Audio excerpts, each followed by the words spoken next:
Ishtixon tumani Xonaqa mahallasi Egarchi qishlog'idagi ayollar aynan mana shunday rezina etiklarni kiyib, ko'chani boshigacha chiqib, shifoxona, bozor, o'charga borishar ekan. Chunki bu yo'llarda oddiygina tufli kiyib chiqishning imkoni yo'q. Tuflilarning ichi suvga to'lib ketadi.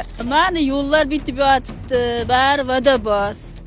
Meniga shag'al to'kdik deydi, men hech narsa qilgan, qora va'da beradi-da qochib ketadi. Katta yo'limizda ham piyodalar yo'lakchasi yo'q. Necha marta aytdik, hokimiyat qilib beradi deyapti, hokimiyat qilgan yo'q. Xabar yo'q umuman. Bolalarimiz men 4 kilometr nariyoqqa maktabga boradi. Ular qachon keladi? Yuragimiz hovuchlab o'tiramiz bizlar. Trotuar yo'q.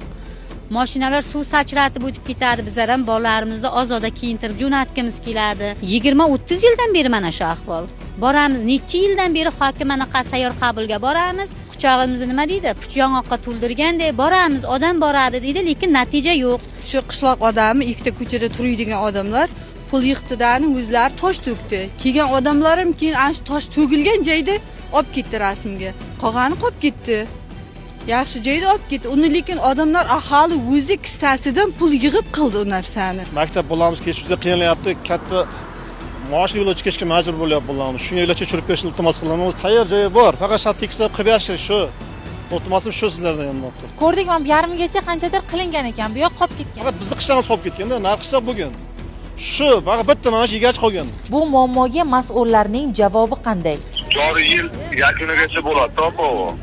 Demak, joriy yil yakunigacha trotuar qurib berasizlar, to'g'rimi? Joriy yilda yakunigacha bo'ladi. Hozir ekologiya tomonidan moratoriy e'lon qilingan. Bizga shag'al olishga karyerimiz yo'q. O'sha muammo hal bo'lgandan keyin, yuqori tashkilotga ma'lum qilganmiz bu narsani, o'sha narsa hal bo'lgandan keyin bunga shag'al to'kalamiz. Ungacha shag'al to'kalmaymiz. Ishtixon tumanida karyer yo'q. Hujjati bor, karyer yo'q. Millar bu muammoni ham o'z nazoratiga oladi va aytilgan muddatda albatta qaytadi.